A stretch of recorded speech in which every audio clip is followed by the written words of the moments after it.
This is a quick tutorial on how to use Feedly and how to find and add RSS feeds. The library search engine has RSS feeds.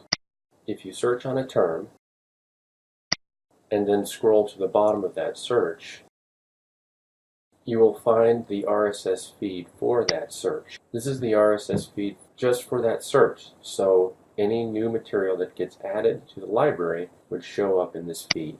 Don't worry what the page looks like here. Just click and copy or copy the URL.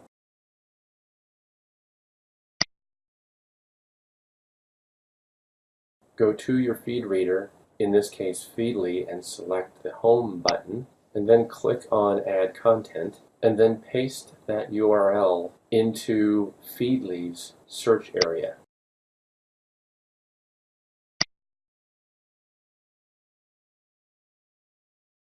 Click on the green plus sign to add it to your Feedly reading list. At this point, you can add it to an existing collection or a new collection. Here I add it to a new collection titled Innovation because that's what I searched for.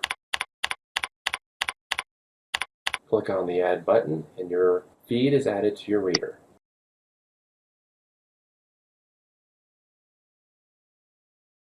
Here's another example, People magazine. Sometimes you have to look around for the RSS feed, so here you have to scroll to the bottom. On this site there are several RSS feeds. You can subscribe to the latest news, the Style Watch, the TV News Watch. So click on the RSS feed that you want to subscribe to. If you notice here, there are some buttons that say subscribe now. I tell people to avoid these buttons because they often take you to places where you don't want to go, or they try to subscribe you in a different RSS tool or in the RSS tool that you're using but in a different way. So in this case, I just click on the URL and copy it and take it over to my Feedly.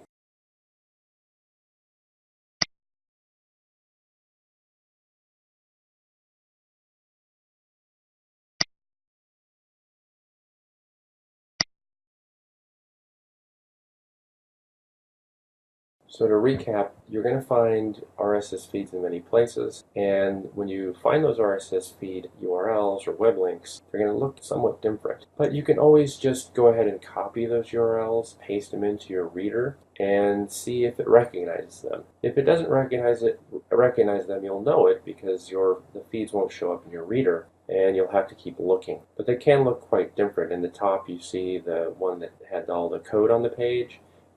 You can still use that URL. Don't worry about the code so much.